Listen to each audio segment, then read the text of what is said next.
So David Price knocks out Ondrej Pala in the third round, scoring 2 big knockdowns en route to his win.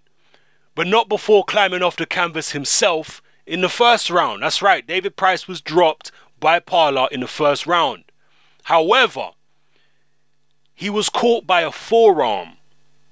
It was a left hook or left swing from Ondrej Pala, and his forearm caught David Price kind of on the side of the neck, and David Price went down.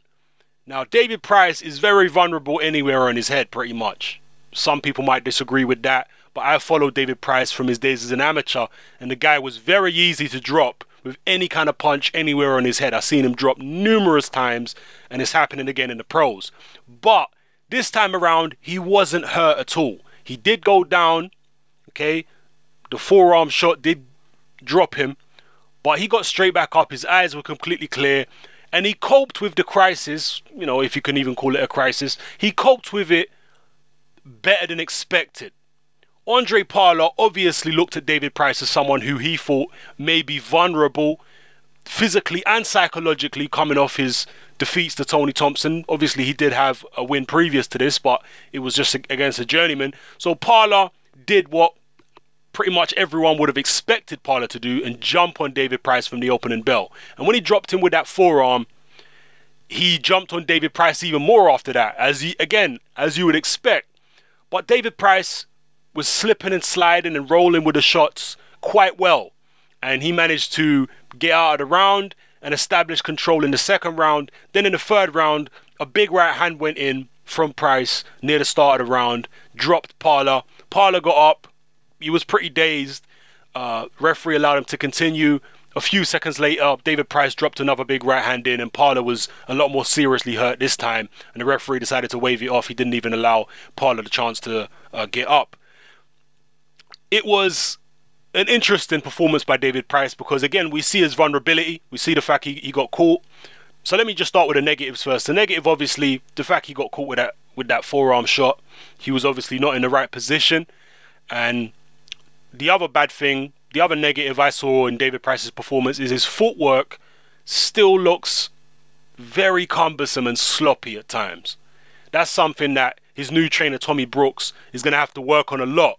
His footwork is still, he looks so clumsy so much of the time with his footwork. I saw it in the Thompson fight. I've seen it in many of his fights. And in this fight right here, he looked very clumsy with an opponent who was shorter than him and quite relatively fast for a heavyweight.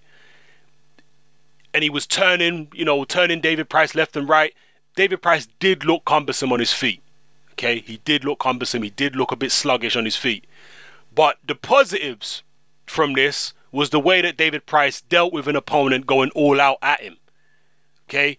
He showed, to me, more looseness than I've seen from him before. Tommy Brooks' influence is already there to see. Tommy Brooks, for those of you who don't know, is an American trainer who's dealt with heavyweights many, many times in the past. Okay? He's trained people like Evander Holyfield, etc. So you can see Tommy Brooks' influence. David Price was slipping and sliding and rolling with shots.